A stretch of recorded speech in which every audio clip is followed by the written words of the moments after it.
Hello. Good. Good morning, good afternoon, good evening, depending on where you are. I'm Ambrose Conroy with Seraph, founder and CEO of Seraph Consulting. Talked to many of you before. We look forward to having a good discussion today. It's April 25th. We've been doing these tariff and trade war updates for a couple of months now, and we've got some good feedback and some good questions from everyone. So looking forward to a great discussion today. Lots has changed and a lot has stayed the same.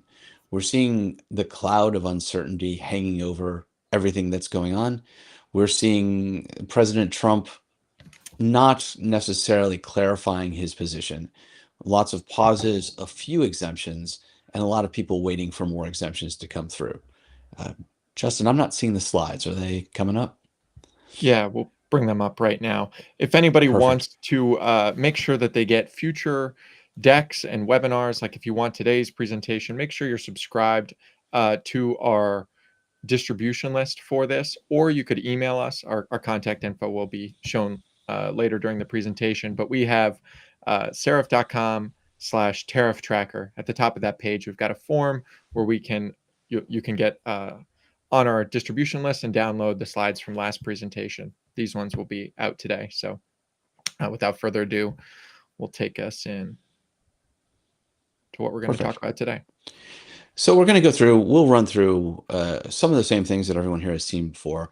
We're going to do an introduction. We're going to talk about the status of reciprocal tariffs, retaliation, and the trade war that's emerging. I'm calling it the Sino-American trade war. This really is about China, and we're going to get into that. Data points that we're watching. There's a lot of leading indicators that are out there. Harrison is going to help us walk through some of those just to understand where we are, what's going on, and what we're seeing. Then we're going to really look into how manufacturers can and are responding. We'll hit the auto tariffs that are coming next week, and then we'll talk about what else you can do if you're an automotive company. Auto tariffs really are the precursor. Those are the ones that we've known about for the longest time. It's an industry that is incredibly impacted. The lobbying efforts there are far greater than anyone else's, bar none. So we're going to see how that works, how exemptions work, how exclusions work, and if they can get reductions.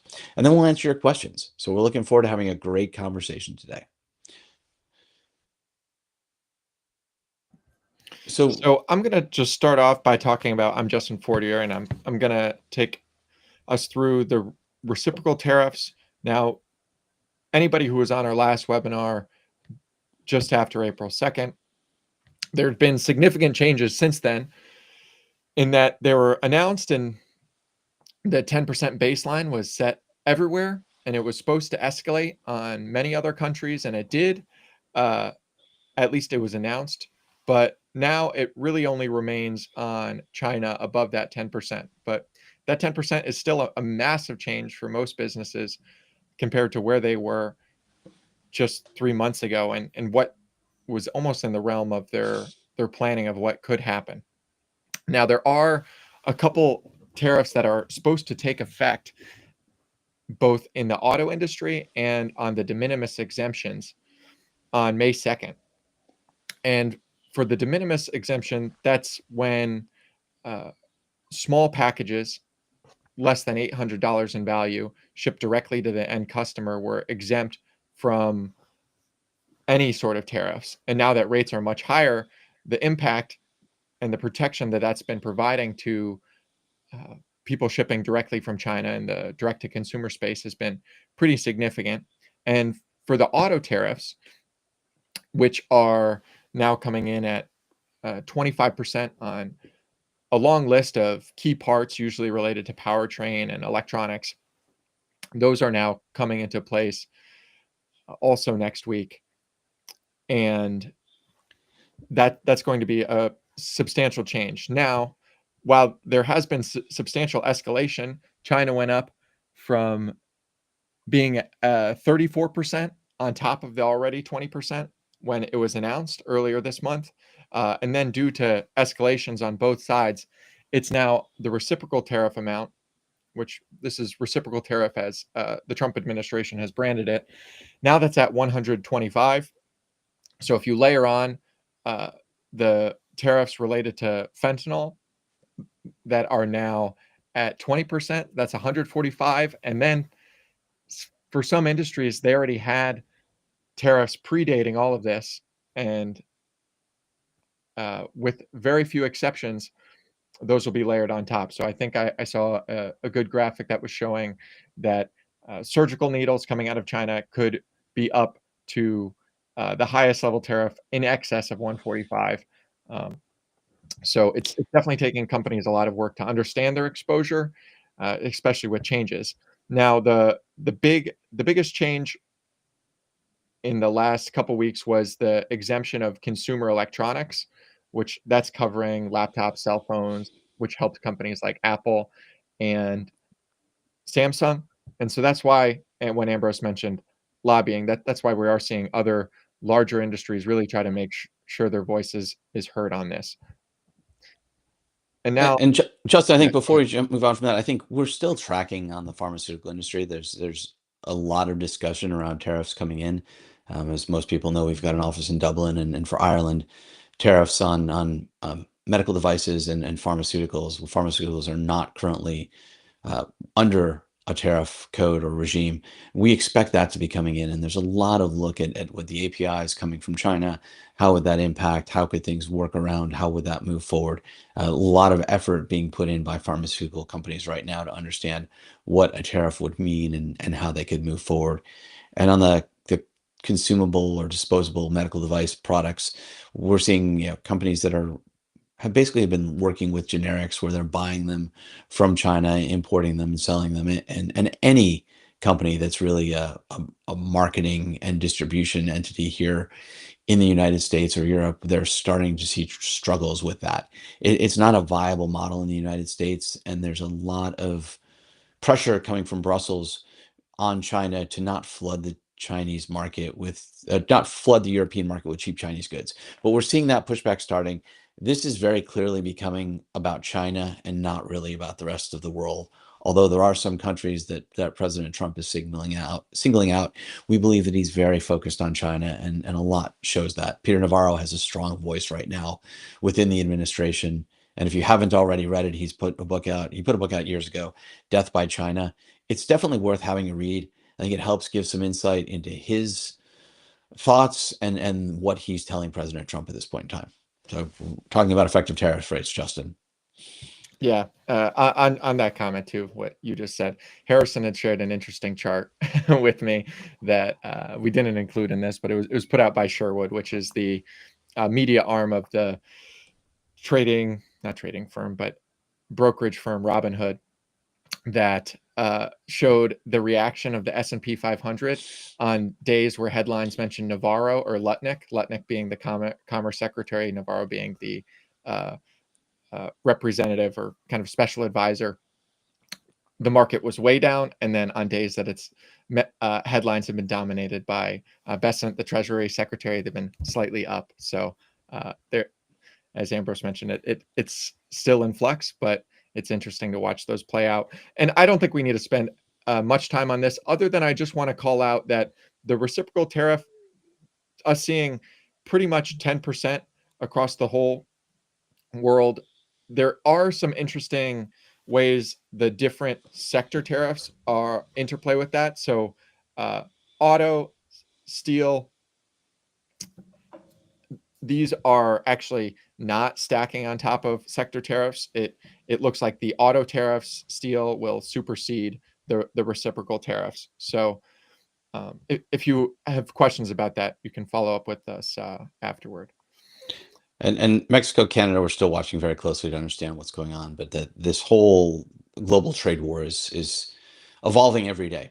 So please reach out if you have questions. Yeah, and so one of the challenges of the trade war is the forms of retaliation, and we had already seen similar moves under the Biden administration around export controls around certain types of leading semiconductors that were considered or deemed strategic for AI. So the U.S. has already done some export controls. There's already export controls related to military devices. But as part of this, in addition to retaliating with tariffs. China has recently retaliated with, because they have such a dominant market share of all these rare earths or so-called rare earths, where they have so much of the production and processing and have built the supply chain there, that they've chosen to restrict that from US defense companies. Now, in the implementation of this, they've basically stopped all outgoing shipments for an indeterminate amount of time, while they can get the customs infrastructure set up to make sure that it does not reach those companies. So this is a shock. And Ambrose, I know you had some thoughts on this. Yeah, we've been looking at this and following it. So these are heavy rare earths that are really the most impactful right now. And it's not that China mines all of these, but China is the main processing point. There's very little processing outside of China that happens. There's some lab scale work going on in the US. Companies are investing and trying to get to that point. Some of them are vaporware, some of them might have a chance, but there's a lot of lab level work that's going on. And these companies are running around DC right now, lobbying, trying to get additional funding to enable them to move forward, and they're seeking private capital as well. What we're seeing as the export licenses continue to be delayed, that supply chains are tightening up. Uh, Japanese companies, because of Fukushima, tended to do a good job of holding heavy rare earths and planning ahead so that they'd have the right materials. Some Western companies, some American companies right now are in real trouble. In the defense sector, we're hearing that we could be a couple of weeks away from impacts from permanent magnets or from other rare earths. And in automotive and consumer electronics, we're hearing that things are within 90 days and sometimes much closer. So a lot of this is anecdotal evidence at this point in time. We don't have hard numbers, and it's not being shown to us exactly when people will run out. But the pressure is there. People are seeing it, people are feeling it, and we expect to be impacted. The headphones I have on right now have rare earths in them to help with the speakers. Our laptops have them, our cars have them. They're in a lot of different products. So we need to be aware that these things are all around us. And as they get cut off, we may see rationing, we may see different things happen. And that could have knock-on impact, because we want to make sure that we understand what could happen. So if you're dependent on these, you should have a contingency plan in place. Hopefully you've stockpiled. If you haven't stockpiled, understanding when you're going to be impacted is absolutely critical, and working on that export license. But Tesla, who has major operations in China, there's reporting that they've been called to the table on their Optimus robot, which uses magnets. And because they are a US company, they're being questioned about how would they prevent any magnets or any materials that they get from entering the defense supply chain for the West. So a lot of pressure, and make no mistake, we're already in a full-blown trade war. Thanks, Ambrose. And as we move in, we're going to share a few data points we're watching. Some we've been collecting, some that we're pulling from the market. But I wanted to take this time. Seraph conducts surveys on, one of our most robust ones is the automotive industry, but we also have a med tech survey that is underway as well. So I'm sharing in the comments here an invitation. If you'd like to both receive a copy of that full-blown survey when they're both completed in May, and the participate if you're in that industry, please follow those, and we'll make sure you get a copy. And it's also really valuable data. And you'll see here as we get into the automotive industry, where we included this question early because automotive tariffs have been signaled for a long time, and they had clear implementation timelines, and they're already being underway. So we wanted to take a look at our base and understand, out of Seraph clients and people who attend webinars like this, what do they expect to happen regarding tariffs? And I think every company needs to develop their own set a base case, worst case, and plan that into their models that they're using to guide their decision making. Because we're and talk to your peers and try to understand what they're expecting as well. Because when we look at this data, we're starting to see a bit of a consensus. And one is that in the auto industry, people expect these tariffs to stick around. Now, the versions of gold or brown here on the lower end, that's expecting higher than 25% tariffs. The medium gold is at the 25% tariff level, and the lightest gold is below 25% tariff. So if you look at over what we're seeing in both finished vehicles, which have already been implemented, and auto components, which are expected to hit on May 2nd, or they're set to hit there, companies are expecting that on the back half of this year and into next year, these will stick around, albeit at perhaps a slightly lowered level.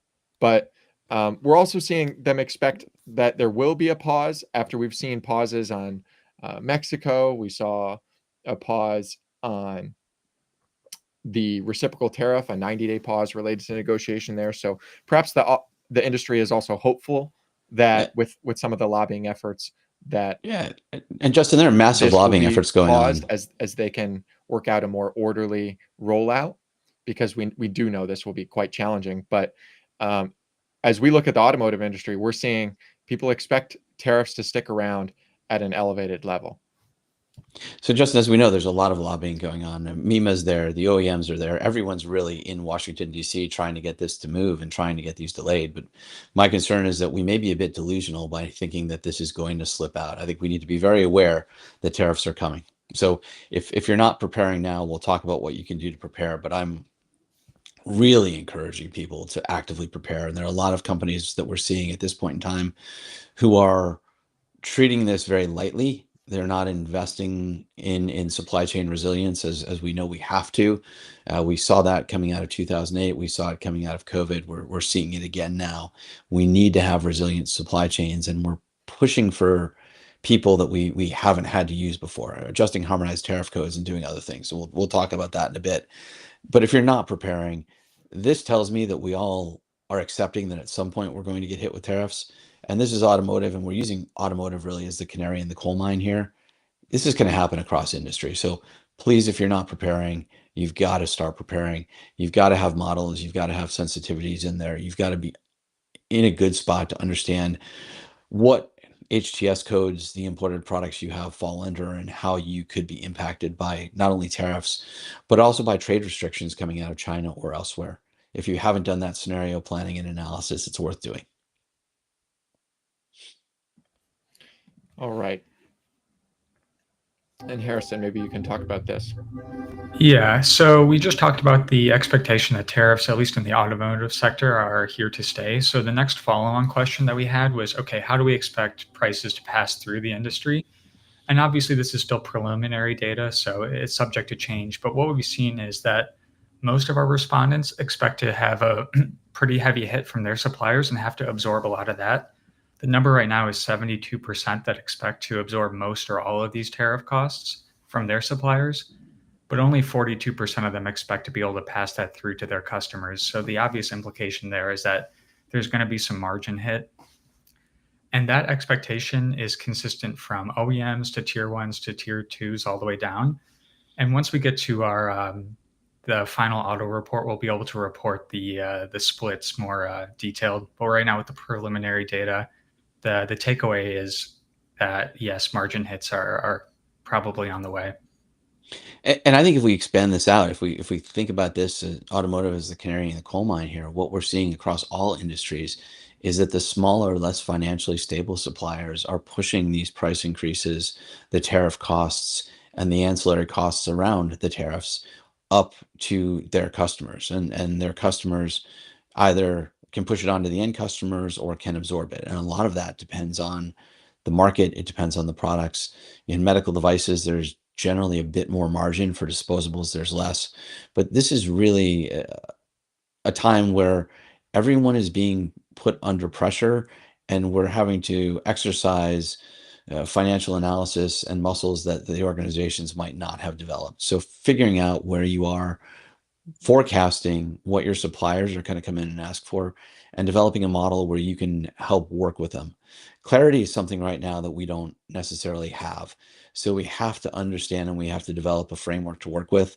This is one of the most complex things anyone is dealing with these days, and it's making it very hard for strategic decisions to be clearly articulated and strategies to become clear. So people are in a paralysis point, but if you're not giving that clarity to your supply base, and if you're not communicating with your end customers in terms of what the impact will be, for example, if you are getting hit with 145% tariff pass through from your suppliers, you may want to or need to pass most of that along to your end customer. So having those discussions early, making sure that you're there. No one wants to be first having that discussion, but if you wait too long, there won't be anything left to be gotten from the table. So make sure you're going through and make sure you're communicating both with your suppliers so they have clear expectations and a path, and with your customers. Yeah, and then we went out, and this is not our survey data, this is external, but just looking at the broader manufacturing industry, which hasn't felt the full brunt of the automotive tariffs that we've talked about yet. But we're kind of seeing what Ambrose mentioned, the canary in the coal mine effect here. So the Philadelphia Fed produces this survey monthly that tracks kind of general manufacturing conditions and then future outlooks across a few different categories. So what we have here displayed is so general activity, new orders, and then prices paid. And across all of these, we're seeing deteriorating conditions. So for general activity, we've seen a pretty steep drop off into April for manufacturers. New orders have dropped off pretty steeply, and then prices paid have jumped up pretty significantly as well.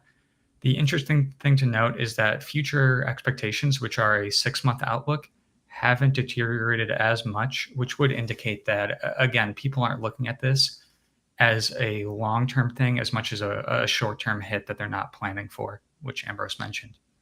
And that's a real risk here. We see this, the general activity index, that's a massive fall in that over 1 month, as is the new order index, and that's a big price jump. So seeing these swings within a 1 month period really gives me pause, and it indicates to me that people are reacting at this point in time. They're not responding to these tariffs. And if you don't have the models, if you don't have a strategy in place, you're going to be forced to react. And those that are reacting will, more often than not, make an emotionally driven and bad decision.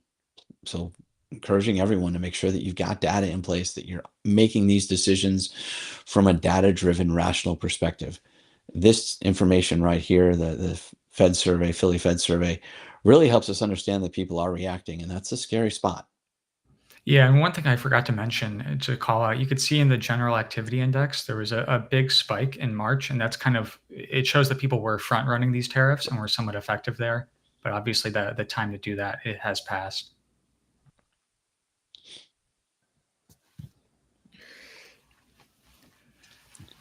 And then another indicator here, we've been looking at, I think this has been pretty widely publicized at this point, but there's some port data that shows some pretty striking changes in the last couple months. So the two major ports that have exposure to Chinese shipments are the Los Angeles and Long Beach ports.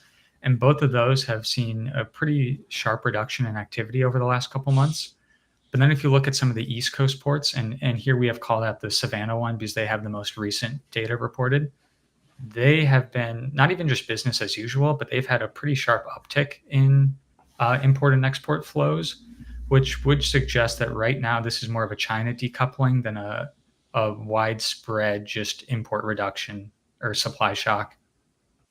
Yeah, and Ambrose shared some interesting data with me this morning, just looking at the shipping rates from Shanghai to Los Angeles for 40-foot containers. And just in early January, second week of January, maybe, they were at about 5,500 just about per container. And now that's fallen to just about half of that, 2,700 or so, depending on when you last checked. So that is really showing that decoupling that Harrison was talking about. And another just observation I've been seeing with the de minimis tariffs that are about to be removed, I've even seen advertisements from mostly direct to consumer companies using that I've also seen some auto dealerships use it, and I can't tell if it's just a promotion or if it's actually representing the underlying business scenario. But I've seen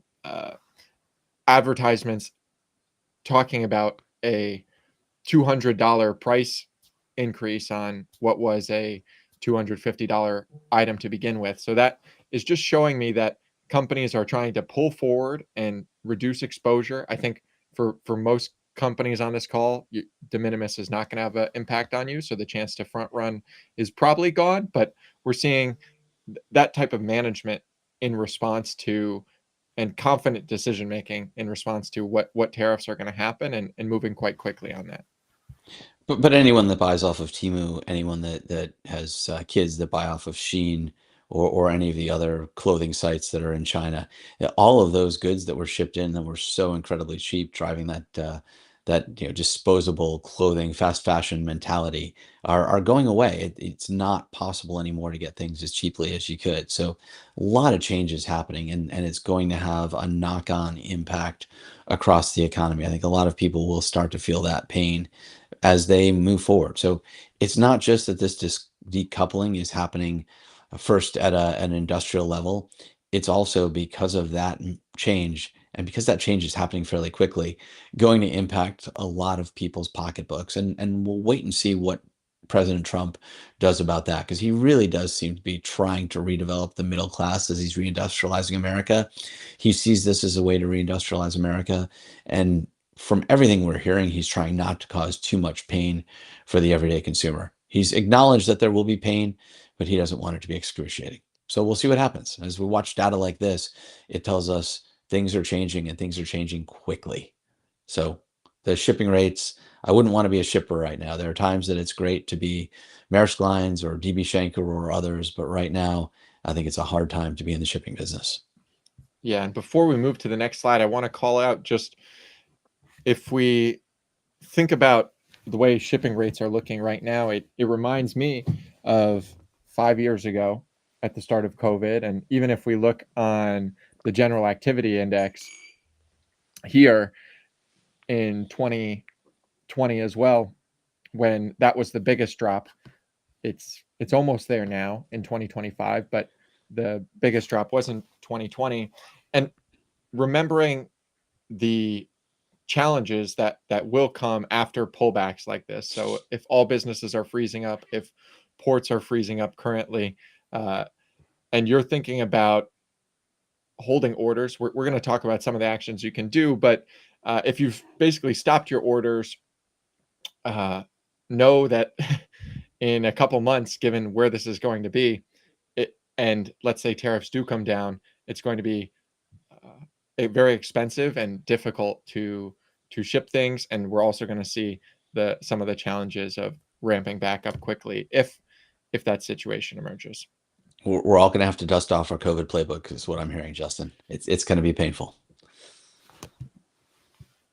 So how can manufacturers respond? We've put out a tariff model. We're working it with a bunch of clients at this point in time. It's important that you have a structured approach, and we've got a good tariff mitigation program that we've developed.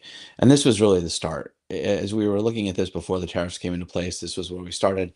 We put good structure in place. We got people to build their models, to look within their organization and start doing things. And we had a 30-day approach, so we implemented that. Then we moved on and we started looking longer term. And there were a bunch of different pieces that we had to start playing with longer term. So the best positioned companies are really past the planning point. They're at that point where they're actually implementing some of these things. Some are 60 or 90 days into this at this point in time. Others are just getting past the planning point because they waited until things really started to hit, till there was a little bit more certainty. But there are very few companies that are here. Most companies are really early on. So what can you do now? This is really what I'm asked most of the time when I have discussions. And whether we engage or we don't engage, my goal is to make sure that manufacturers in the West have a plan, can survive, and can be viable. So many of you, if you've joined these calls before, you'll have heard this, so I'm going to move through it fairly quickly. But there are 6 key things that we're encouraging people to do so that they can effectively deal with these things. So if we go to the next slide, we'll jump right into it. So we want to make sure that we've got a good war room in place for supply chain, trade, and the tariff that are in place right now. We think there's a trade war going on. We think it's going to continue to increase. Key things here: have a dedicated team. If you don't have dedicated resources in that war room, you're not going to get done what you want to get done. These can't be people that have other responsibilities outside of this. This is a bet the business type issue, and you have to make sure that you're investing appropriately so that you're prepared and can respond. If you're caught reacting, you'll likely make the wrong decisions. Time and again, we've seen that. Companies that have to react to problems fare worse than those that are prepared and can respond. Don't waste a good crisis. This is a great opportunity to improve resilience within your supply chain. We're encouraging people to have someone strong in program management, making sure you've got procurement and purchasing involved. They're going to be working a lot of extra hours trying to make sure that they understand this and can move forward. Engineering, because you're going to be changing products or you're going to be discontinuing products. You want your commercial team involved because there's going to be negotiations up and down the supply chain. And then you need supplier quality involved because we want to make sure that as we make these changes, that as we see suppliers with a lot more pressure, we are not accepting products that have flaws, that have challenges. Monitoring and executing and making sure that you have great advocacy and contingency plans in place is absolutely critical. So that's what we're encouraging people to do for their war rooms. Again, if you have more questions, please reach out. Then we move on, and we're really looking to get a comprehensive model of the commodities and suppliers put together. And we want to integrate this based on BOMs and how does this feed to each and every customer. When suppliers are coming and they're asking for money back, when they're asking for coverage for tariffs and tariff related costs, we want to make sure that we understand what that could be. We want to make sure that we understand what the country of origin is from each of these suppliers. If they're sourcing from Vietnam right now, they already got out of China, and we've got a high tariff rate from Vietnam. We want to make sure that as these tariffs pass, and if the tariff on Vietnam is moderated, because Vietnam is a country that's offering a 0% trade deal to the United States, if that comes to fruition and we see the tariff levels reduce, we want to track and make sure that we're not letting a supplier push through high costs after that stops. We want to understand what the China risk is here. If it's just coming from China, there's special risk. There's potentially higher level tariffs that could come through. Or if there's significant China origin materials or components within a product coming from somewhere else, we want to know that as well. So we want to be tracking all of these things. Something that we haven't had to do a lot of is HTS code validation. If you were USMCA compliant, if you were trading within the USMCA zone, with the former NAFTA zone, very few people worried about this, but it's becoming increasingly important. So making sure you're doing the audits, making sure your HTS codes are updated and accurate is absolutely critical. Making sure that you have supplier volumes clear, making sure you understand how you can push things, and then identifying anywhere where you have alternate sourcing options. So if you can source from here or here, what are the values from each places? What are the tariffs? What are the impacts for trade? So looking at that and understanding that if China puts in restrictions and you can't get things from here, you can get things from Vietnam or Mexico or Idaho, that you're doing that and taking those actions. So make sure you know what you can do. Make sure your model is there, is comprehensive, and really looks at what's next for you. And before we move to the next slide, in our current work and also past similar mapping and tracking projects I've worked on, it's very helpful that if you're going to be doing this activity, it's going to take a lot of work, especially up front, that you make it as comprehensive. A lot of times you're using a questionnaire because it's not like this data exists in your systems. This is your supply chain people, or if depending on the size of your company, if you're smaller than that, you might not have those same dedicated people, but somebody who's going out to the customer or going out to your suppliers and gathering a bunch of new information that they might not already have. So being as comprehensive and making sure that you gather everything that you think could be relevant. We have a good high level guidance here, but things can change. So you're going to want that country of origin and ownership point, physical location, all these things at once. So you don't have to get back as the situation changes, as new embargoes get added in, because it's certainly hopefully, I'm hoping that some of the tariff levels go down, but I think the complexity is only going to increase regardless. Yeah. I've said it before, I'll say it again. Hope's not a strategy. You have to have a plan, and we have to have models to have that plan. So put the work in. Encouraging people to really reboot their commercial strategy. People aren't used to renegotiating with their customers regularly. This is making this is creating a situation where across almost every industry, costs are changing radically, and costs may be changing radically to the point where products are no longer profitable. So having these discussions and being prepared to have these discussions is critical. You need that model in place to be able to have these discussions effectively. Raise prices if you can, control costs where you can, make sure you're using data-driven information every time you go through. We've talked about this on our previous webinars. Happy to go through this in much more detail with anyone that has a commercial team that's struggling with this. In the automotive sector, we know no one wants to be first to the table, but we're also seeing something very interesting here. We're seeing some of the larger automotive companies use this tariff disparity and the low volumes that were already out there, so empty capacity within plants, as acquisition opportunities. There are suppliers that are going out right now and are capturing new business. They're taking this as a conquest opportunity. They're not letting this crisis pass.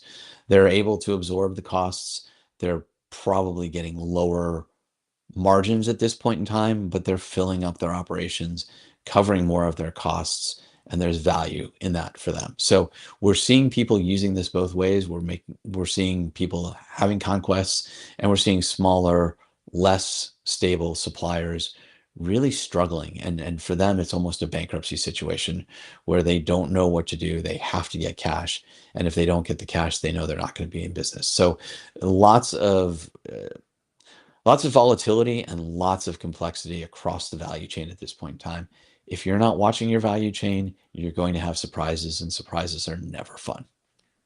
Yeah, and as you pointed out, there also is some real opportunity if you have the right footprint and some of that capacity that companies often work to get rid of. Having that right now could allow you to really develop some new or strengthen existing relationships, because we've spoken to many companies that have been calling suppliers, whether it's in the US, Mexico, other places that now make a lot more sense with the current regime.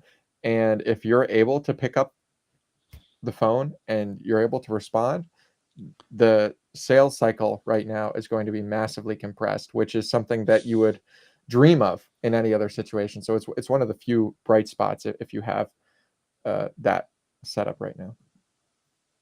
So take advantage of extra capacity you have. Want to make sure you fortified your balance sheet already, and you're protecting your cash flows. There are some moves you can take. There are systems you can use, from U.S. Customs to consolidate and make payments once a month.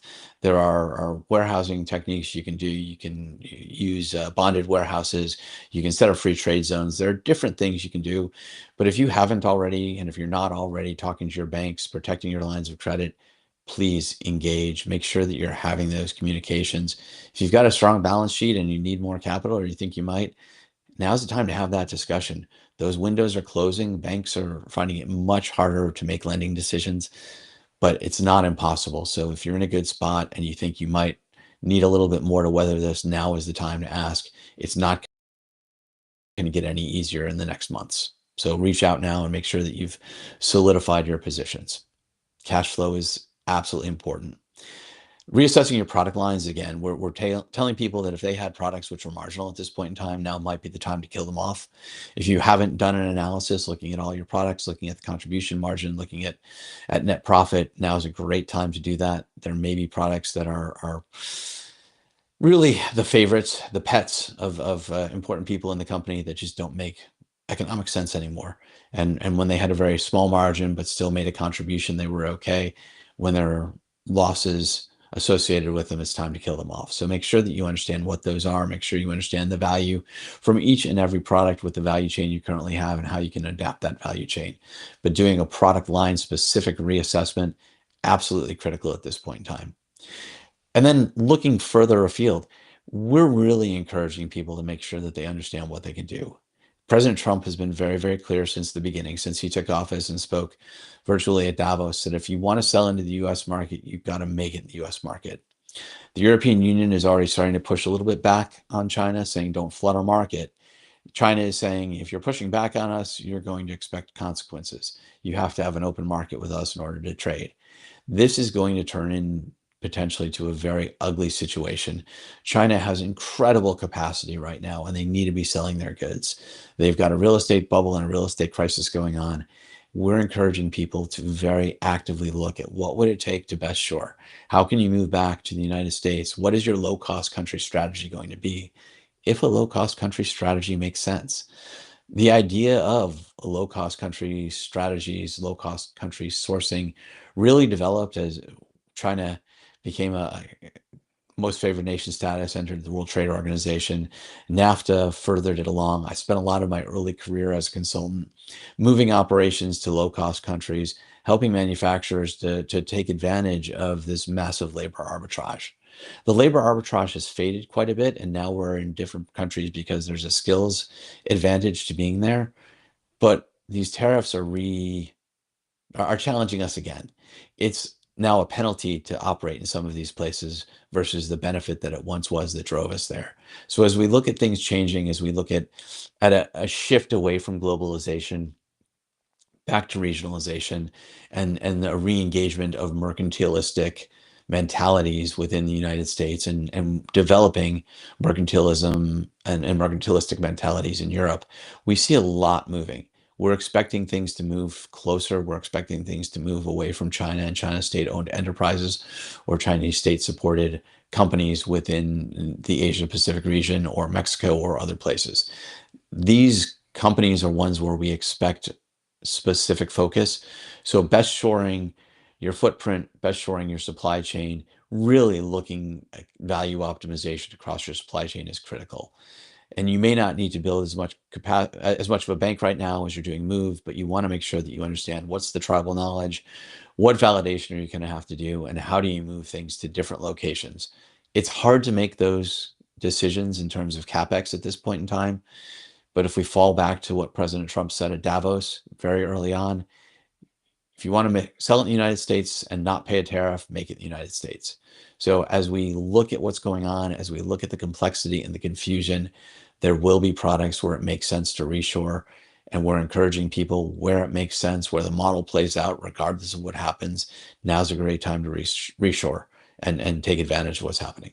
And there will be other products, commodities like wire harnesses and other things in the automotive sector where it just doesn't make any sense.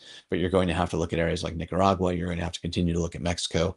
You're going to have to find that low cost labor because the labor component is so high, you can't take the extra cost. This will continue to evolve and we'll continue to keep you updated. I'm going to turn it over to Harrison so he can talk through some automotive case studies now. And even if you're not in automotive, I think it's important to listen to this because as we've said before, automotive is a canary in the coal mine. They're the first ones really dealing with this at scale. So you can learn a lot from what the automotive industry is doing if you're in a medical device, if you're in energy infrastructure, or if you're in another industry altogether.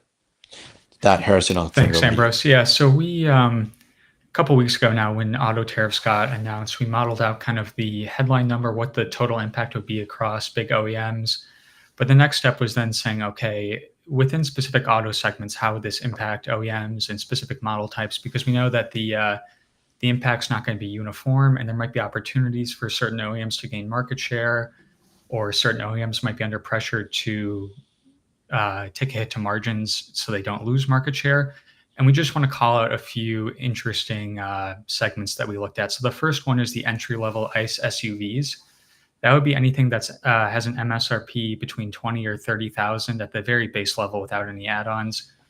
And what we saw here is there's a bunch of imported vehicles in this segment that are going to have a very significant margin impact or volume impact if they choose to pass through these costs.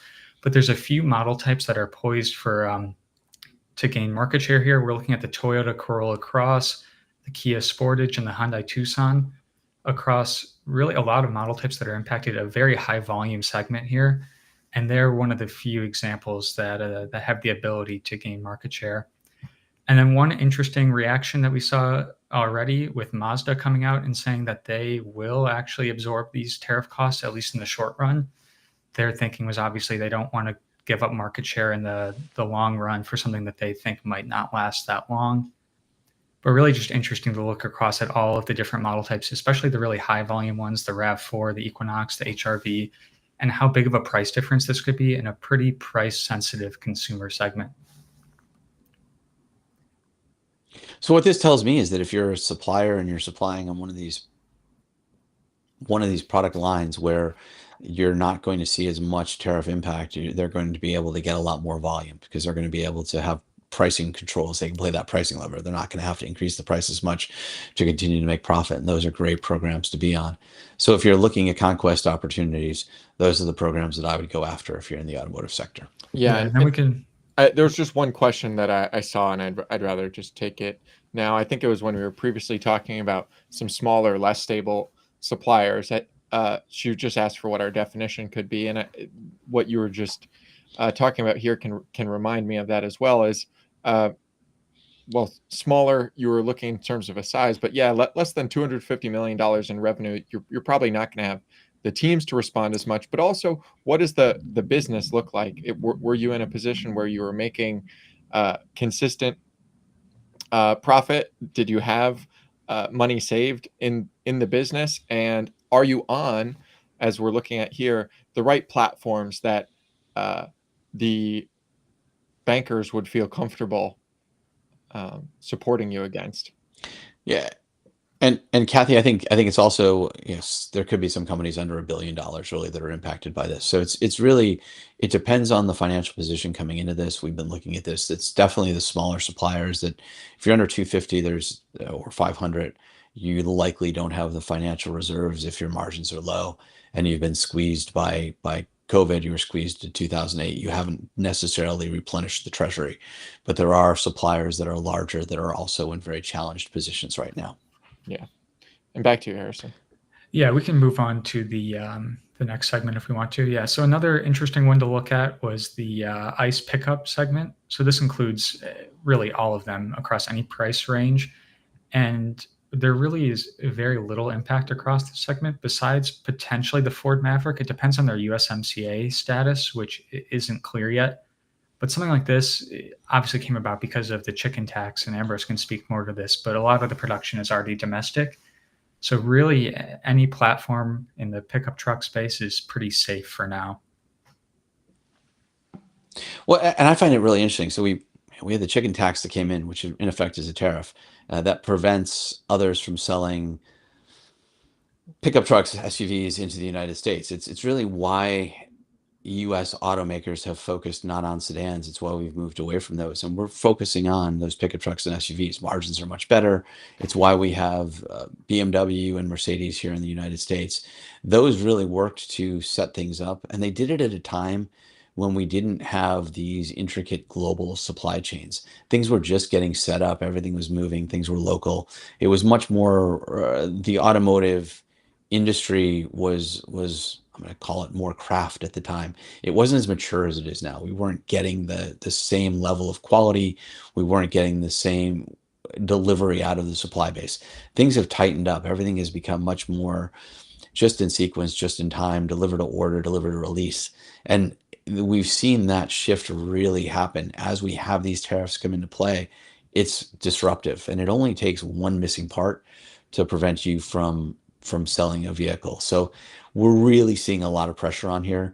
But the chicken tax, which is, was focused on being a barrier to entry to the United States for pickup trucks and SUVs, has had a big impact. And we can still see that here, that those are the vehicles that you can get within the US market without having to pay a big tariff. The pickup truck segment, the US is the leader in pickup trucks. And companies that are small companies, contractors that need pickup trucks, they've got accelerated deductibility. There are a lot of different programs in place that really incentivize people to buy these vehicles. So companies can make money selling them. People can save money buying them, which is why we have a lot of pickup trucks and SUVs on the road in the United States. Yeah, and then we can go to the final segment. So we looked at kind of the high-end EVs, which we would classify as anything with a base MSRP between $70,000 and $90,000. And this one, you can see there's some clear winners, and it's really the domestic producers here. So Tesla, Rivian, and Lucid, they all have either no or little tariff impact, where the European OEMs are a lot more exposed. So whether that's Mercedes, Audi, Porsche, Mercedes, Volvo, a lot of these are imported vehicles or vehicles that have a substantial amount of critical components that are imported.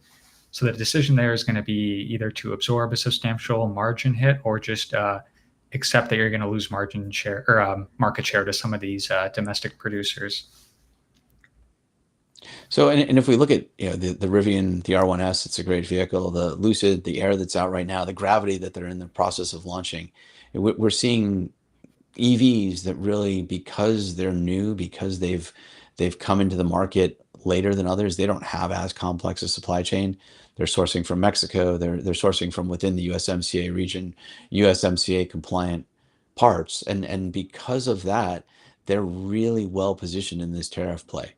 Tesla should be greatly advantaged by this with everything that they're doing. So it makes sense to see a lot of this building, and while the Trump administration really wants people to have choice and wants them to be able to choose between ICE cars and EVs, the powertrain is becoming less and less a focus. We're actually seeing some of the EVs winning here, and the costs on batteries are coming down. Different things are coming down. Obviously, the raw materials, the cobalt, the lithium, are getting refined in China. The rare earth magnets could be a massive impact for some of these if the trade export permits are continual, or licenses are continually restricted by China. But we're seeing them have less tariff impact, so they'll be able to hold prices while others are going to be forced to increase their prices. The Audi, the Q5 is a great example. It's not a USMCA compliant vehicle, and those are sitting at the border right now Audi tries to figure out what they want to do with those vehicles.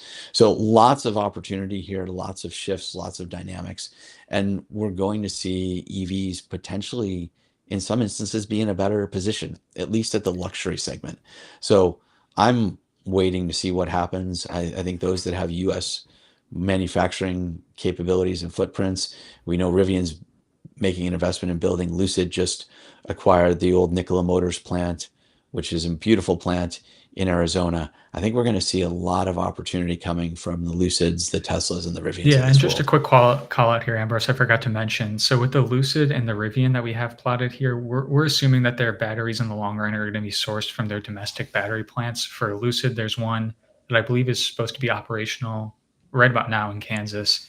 And then with Rivian, they're switching over to an LG plant in Arizona. So those changes will help them quite a bit, and likely kind of a downstream impact of some of the IRA requirements that push EV producers to domestically source their batteries.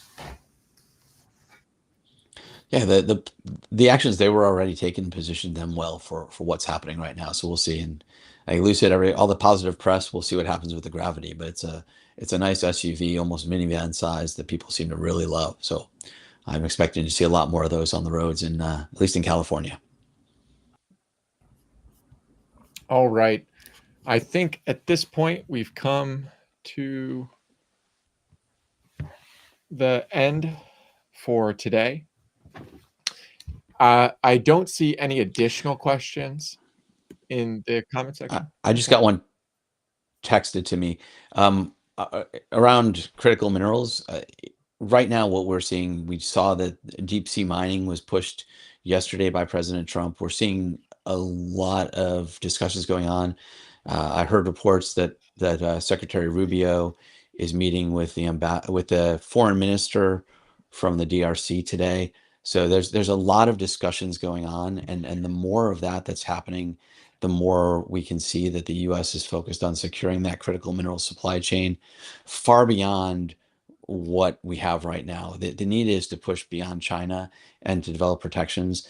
The challenge is, unless we do a moonshot type program, unless we make massive government subsidized investment in refining within the United States, we're still going to be dependent on China, who refines 90% of those heavy rare earths. It's a messy, painful process. So yes, we're seeing a lot of positive movement from the administration, but it takes time, and we don't know how that whole refining aspect is going to be taken care of. So that was a question that I wanted to make sure we answered clearly. Appreciate everyone taking time. Justin, I'll turn it back over to you.